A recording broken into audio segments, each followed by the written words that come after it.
and we certainly labored over the design of the Incredibile, which you only see in this sequence.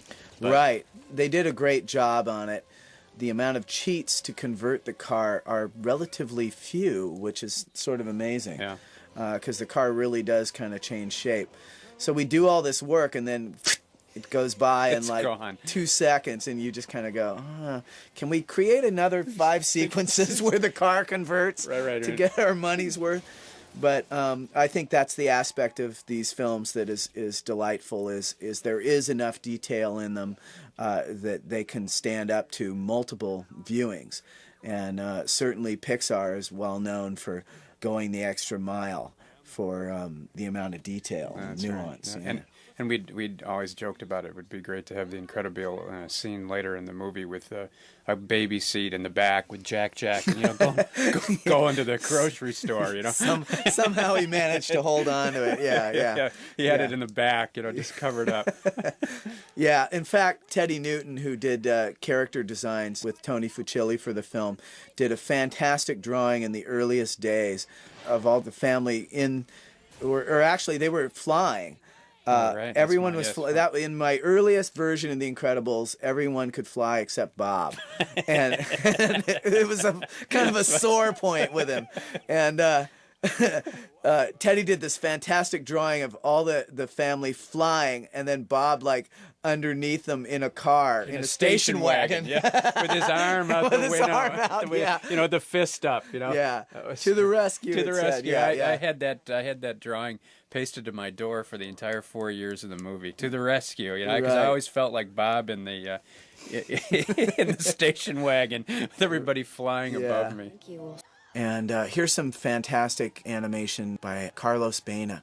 For some reason, the animators from Spain, we have 2 of them on this film, and they shared a room. They could do the most extraordinarily fantastic physical stuff. I mean, it's nuanced, it's caricatured, it feels weighty and physical, and it just, I got to the point where if I had something that was really hard to do physically, I'd go, we must go to Spain, go to the Spaniards. Here's our character, Bon Voyage, who at one point was named Dom Perignon. The Dom Perignon people didn't think that was too good of an idea, so we had to change him. So here I have this little shot that I had in from the very first pitch, and it's the kind of thing you normally don't see in a superhero film. There's a very quick shot. You'd have to go back there, home viewers. Bob kind of winces before the train hits him, and it's him preparing for the fact that this is going to hurt a little bit. It's not going to kill him, but it's a train. It's a train. It's moving fast. It's going to hurt. Yeah. So I just thought that's the kind of moment that we tried to get in this movie a lot. Janet LaCroix and company did a fantastic job. There's a beautiful exterior of a church that you never see again. Right. Yeah, you got to realize that for John and I here, this has been a 4-year journey, and we're blasting through these 4 years because things that we had meetings over and fought over, and here's the Reverend. Yes, the Reverend, excellently voiced by our producer, John Walker. That's right. Let's go back and listen to him again. There are nuances aplenty there. Unbelievable. We watch these things, and all of these battles and struggles that we had go by in an instant. And it's like watching your kids grow up or something like that before your eyes. We put all of our juice on our main characters, and there was kind of a gulf between our main characters and our secondary characters. And we kind of had to just bite our lip and be okay with it. And I was ready to be okay with it. And fortunately, again, our executive producer, John Lasseter, pulled the little stop the train break very late in the film, almost at the last minute, and said, we got to make these better. And everybody was really happy that he did, because if John says fix it, then everybody can just go, hey, he says fix it. Of course we all wanted to fix it, but we were running out of time and money, and it was wonderful that John made the choice to get that picked up, because it makes a huge difference and makes it all feel like one world. Believe it or not, one of the hardest things to do in this scene was keeping track of all the stuff on the table. On the table. It was just a nightmare, You know, and you have these meetings where they're going like, the broccoli is moved. Place. Well, the broccoli, there's no continuity on the broccoli or the gravy. Yeah, there was this thing that Nigel said at one point where everybody's at each other's throats, you know, everybody's sick of digital food, you know, and people are starting to yell a little bit at each other, and Nigel kind of raises his voice, says, can we please get back to the issue of the gravy? Back to him with that one, going, please, can we get back to the issue of the gravy? But there was meat juice and gravy, and what about the peas, and where's the broccoli is moving. And it's gone. It was there. Where did it go? Well, clearly the broccoli is next to Dad in this angle, and then finally it's just like, oh, forget it. Nobody's going to care. Who cares? Throw it around. It doesn't matter where it is. Well, we worked somewhat to get it. You know, we got it to the point where you shouldn't notice it if you're a normal human being. That's right. But you can, if you want to, you can probably find some inconsistency. You can find food continuity problems in this film. People think of animation only doing things where people are dancing around and doing a lot of histrionics, but animation is not a genre. And people keep saying, the animation genre. It's not a genre. A Western is a genre. Animation is an art form, and it can do any genre. You know, it could do a detective film, a cowboy film, a horror film, an R-rated film, or a kid's fairy tale. But it doesn't do one thing. And next time I hear, oh, what's it like working in the animation genre? I'm going to punch that person. This was an idea that they kind of had to sell me on. You know, I was like, oh, come on, a bullet's not going to freeze in space, you know, come on, the amount of, you know, they were like, come on, no, it'll be cool. And they saw that I was kind of, you know, there was a crack definitely open in the door, and I folded. So you made the copsicle. Yeah, the copsicle, yes. No, I had the idea of freezing the cop. Yeah. I just didn't have the idea of the bullet frozen in space. And that was the one they had to sell me on. No. Poor Bob, you know? Yeah. He's the only guy whose cube is filled with a giant pillar. Yeah, he right. Can't fit through the door. That was an early idea that somebody came up with. It might have been Ted Blackman or somebody. I don't know whether it was Lou or... But the idea was that his cube is the only one with a support structure on it to make it even more confining. Yeah. Can you imagine a more uncomfortable chair than the one he's sitting in? Right. And I've been in that chair many times. And, you know, I was fired out of 2 of my first 3 jobs. So I relate to this stuff, you know, where this very small guy is trying to tell you about life and how you don't deserve to be in it. Yeah. So this is an abstraction of all the tiny thinking people in the world. And there are a lot of them. We've all run into them.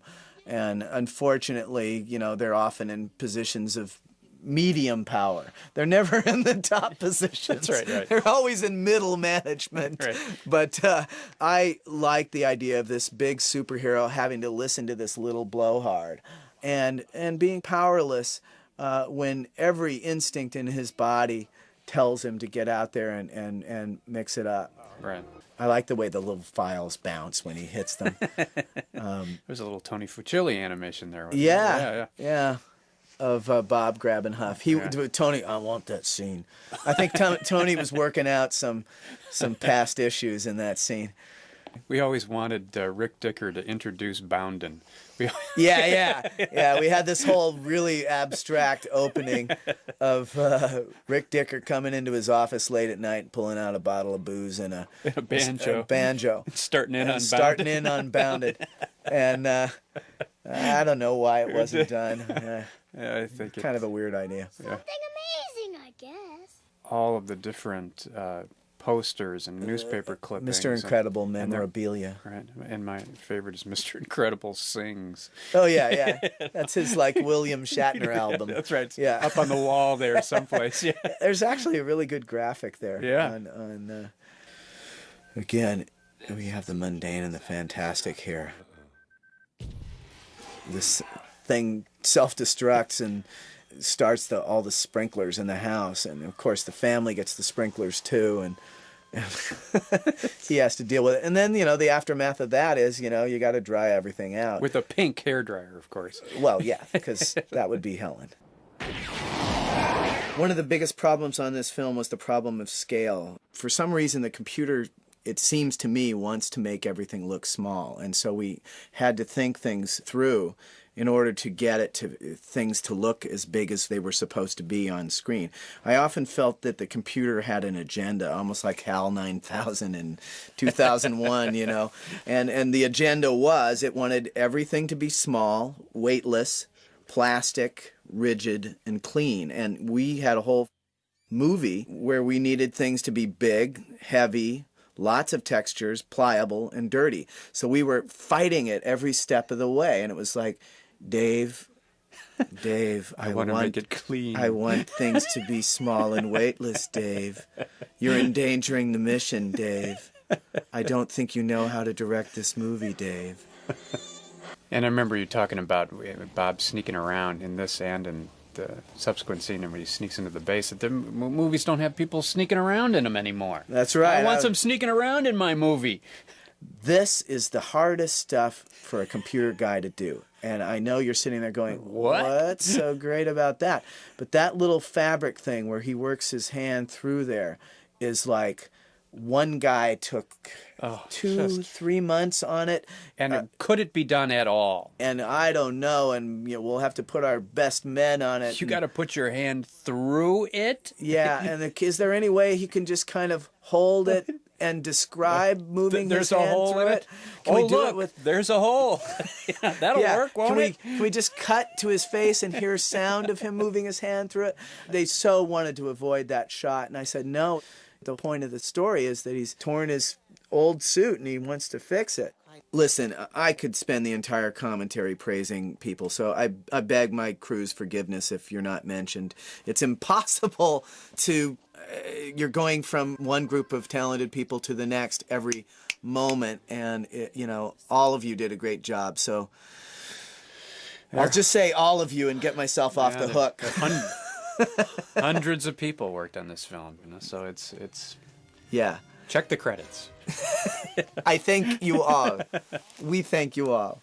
Short notice. The effects guys, again, Sandy and her team did a wonderful job on the jungle waterfall here, and that underwater shot where the manta jet comes into the bay, another one that was incredibly difficult to execute. Water is a very tricky thing to do in CG, and again, it was when we showed the number of things to people. Oh yes, we're doing water, and we're in outer space, and we're underwater. There's some explosions underwater, and there's explosions underwater, and the fabric underwater, and could you simulate hair, please?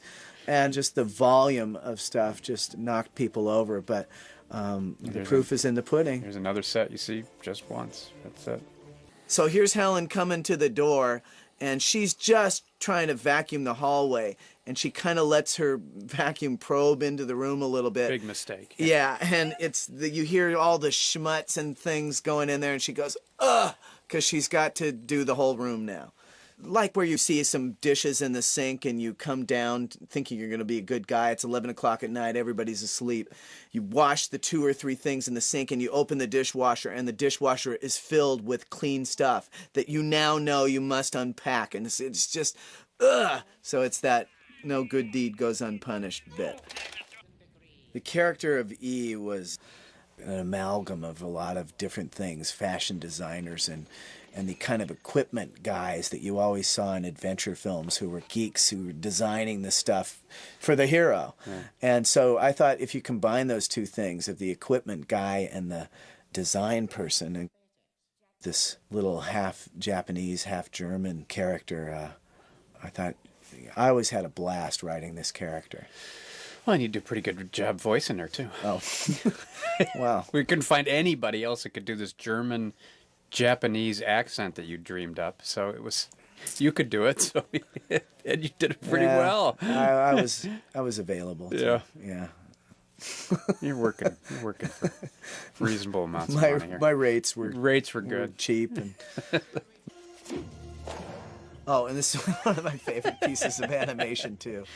We had all sorts of stuff in there too, where they were one of the guard was crying over his buddy who was down. It was like we got way out of hand. Oh yeah, Jim Murphy did Bob there, and Victor Navone did the guard who gets clocked. And Victor loved the assignment so much that he did like 7 different versions of the guard getting hit. I mean, and it's really, I think it'll be on the DVD, but it's like variations of a theme. It's like a painter doing number 7, number 8. He collapses in grief. Yeah, and they're all hysterical.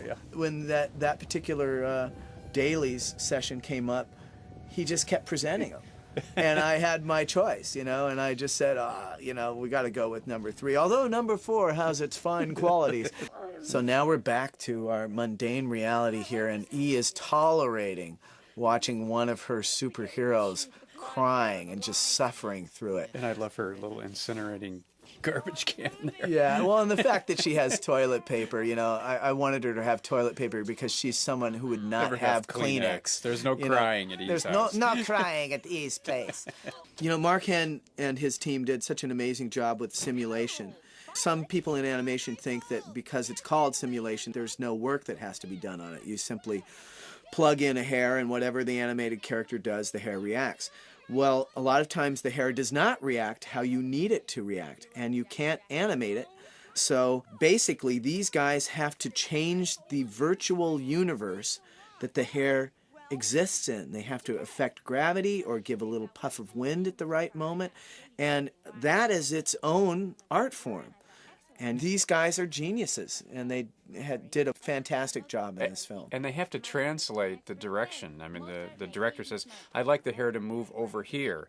And they hear that, but what they have to say to themselves is that equals Mars gravity and high barometric pressure and a 40-mile-an-hour gale wind blowing in from northeast. The north. A nor'easter. That's right. And then, but only this nor'easter can only last for 0.02 seconds. Press go and hope it works. Wait for a half hour and get it back and go. Too much barometric pressure. Yeah. Yes. I feel like we're just devolving into this litany of, this is hard, this is hard, this is hard. Right, we'll stop doing that. Yeah. Because the whole movie was really hard. It's just a laundry list of hard-to-do stuff. And ultimately, you know what? The audience, it shouldn't even think about it. Right. We're just sitting here going over it, going, remember that? Remember that? You make this connection with animation and superheroes, you think Saturday morning. And Saturday morning, they have these very strange shows completely designed around conflict, and yet no one ever dies or gets really injured, or there's no consequence to it. I think that came out of, a team of psychologists determined that it was bad for children.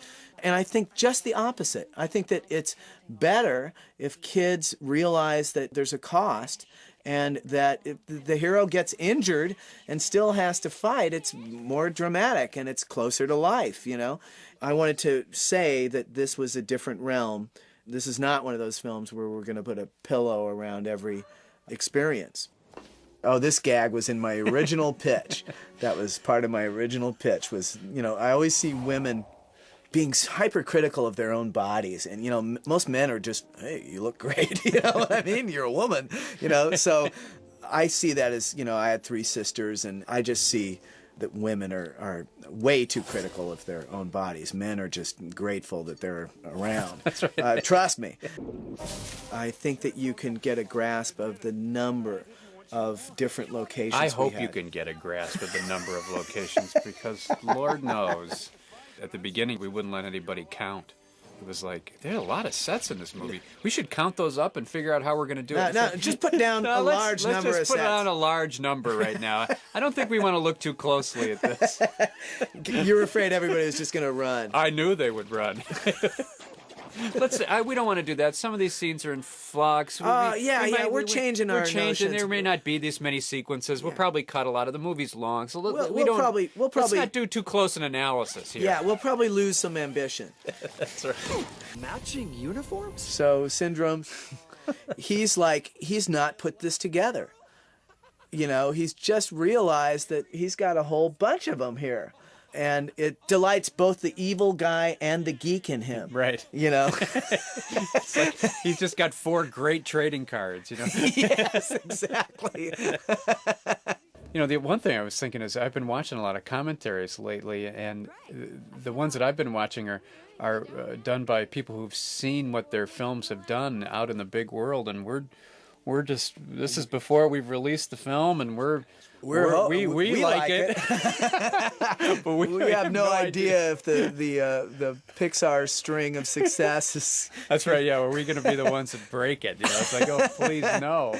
That'll teach him to let in these outside guys. Yeah, and the fact that he's enjoying being a superhero and endangering people at the same time. It's like he saves a bunch of people, then he throws this tanker sort of mindlessly behind him. Yeah, kind of forgetting the fact that there's people around. Yeah. Which is the great schizophrenia of the character, the obliviousness of the character. One of our storyboard artists who I worked with on The Simpsons and Iron Giant as well, a great guy, Kevin O'Brien, said, "Hey, let me try something. I got an idea. Let me try something." And he pitched this idea of them suspending a van, with Helen holding it on. And it was so off the wall. At first I went, let me think about this. This is so weird. And I took a couple of hours and I just went, how can it not be this? It's such a weird idea and so great. A Winnebago strapped to a rocket landing in the city. Yeah. So one of my challenges as a director is I'm always trying to keep things efficient because I appreciate the fact that a lot of money and resources are going to me. And so I very quickly wanted to get them landed and resolved. And again, another fine moment for our executive producer, John Lasseter. John said, wait a minute, we need something. We need a comedy here. Maybe they should have an argument. And I latched on it and immediately said, don't say another word. I know exactly what to do. Because, again, when John says it, you are given permission.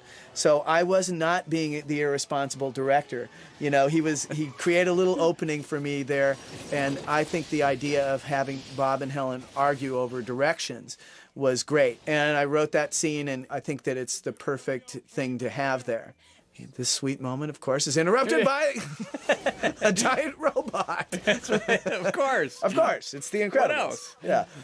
And there seems to be a feeling that animated films just sort of happen, that there's some technician somewhere that just move things around and press buttons. Yeah, press the button that says make movie. And it's so not that way. These things take a tremendous amount of thought.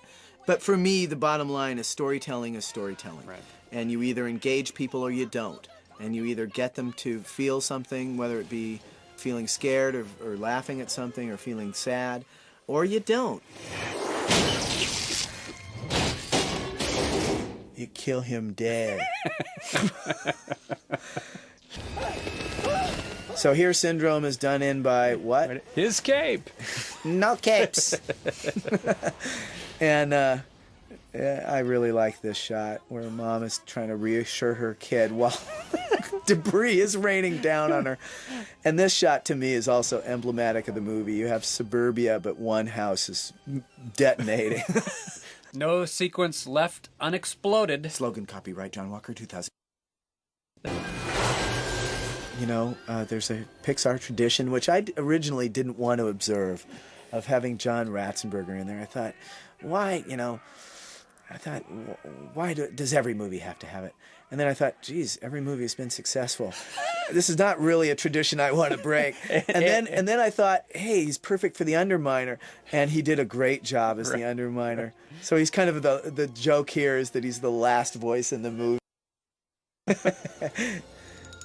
One of the things that startled me about the CG process is it seemed like we were just making decisions for years, complicated, tiny, nuanced, ultra-detailed decisions about unbelievably wide variety of stuff.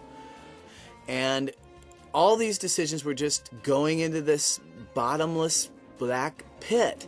And it's like one of those pits where you drop something and you never hear it hitting anything. It's just... Each day you would chuck another 1,000 decisions into this pit, and you wouldn't see the film ever seem to move forward. And every once in a while I'd go, this movie is getting made, right? I mean, we are going to complete it. These decisions there, yes, we've got the decisions. They've successfully landed at the bottom of the pit. It took several days for it to actually reach the bottom of the pit, but they're there and we've got them and they're cataloged and duly noted. Pretty soon I'd forget about them and it would just seem like I was going to be on this film my entire life. Just, as long as I give them 1,000 decisions to throw into the pit, everything will move forward. Well, the funny thing is by the time I started forgetting about it, the film would start coming back and it would be complete, and all these things actually did go somewhere. And it was almost like, when did this get done? That's the 400 billion decisions. That's what they look like all together. So it seemed like nothing happened, and then it seemed like overnight everything happened, and the film suddenly appeared. Incredibly grateful to every single name you see here, even the production babies. We're grateful to you, production babies, for being born. For being born during this film. and giving your parents another reason to go back to work. Well, the funny thing is, there was actually one of our animators, Dave Mullins, was overthinking some of his first scenes on the film. Huh?